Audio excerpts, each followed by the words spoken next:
এটা হচ্ছে বট গাছ, আর এই পাশে এই মন্দির, এই পাশ দিয়ে একটা রাস্তা, আর এই পাশে হচ্ছে সেনাল সরকারি প্রাথমিক বিদ্যালয়। তো এই বট গাছটা অনেক পুরনো। এখানে প্রতি বছর নির্দিষ্ট দিনে একটা মেলা হয়, সেটাকে আমরা বলি বুড়ির মেলা, অর্থাৎ হিন্দু সম্প্রদায়েরই একটা পূজা। আর ওই পূজা উপলক্ষেই সাধারণত মেলাটা হয়ে থাকে। আমার জানা মতে দেখতে পাচ্ছেন বট গাছের অনেক ডাল বা শিকড়। বট গাছটা কত পুরনো হয়তো বা অনেকেই জানে না। অবশ্য যদি এই ভিডিওটা চ্যানেল বা দুদিঘাটের কেউ দেখে থাকেন, এই বট গাছটা কত পুরনো অবশ্যই কমেন্ট করে জানাবেন। ওই পাশে আছে,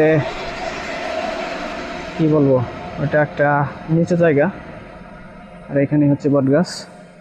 আর ঠিক বট গাছের সাথেই হচ্ছে মন্দির সম্ভবত। তো এখানে কি যেন বানানোর জন্য 4টা পিলার উঠানো হয়েছে। ওই পাশ থেকে যদি বট গাছটা দেখায়, অনেক পুরনো। এখানে ডাল কেটে ফেলা হয়েছিল, ওই পাশেও ডালগুলো কেটে ফেলা হয়েছে।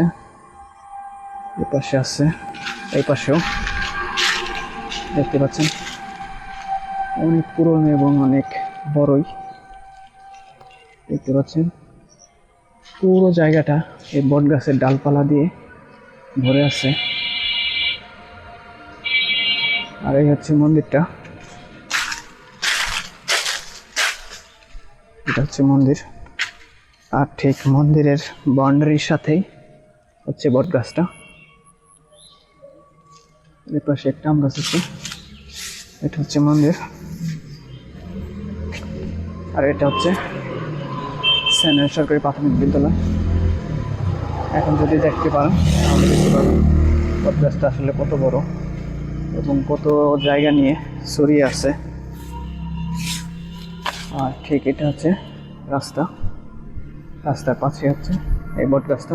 তো ভিডিওটি কেমন লাগলো সবাই কমেন্ট করে জানাবেন। এবং এই বট গাছটা আনুমানিক কত বছর হয়েছে সেটা যদি কেউ জানেন তাহলে অবশ্যই কমেন্ট করে জানাবেন। সবাইকে ধন্যবাদ।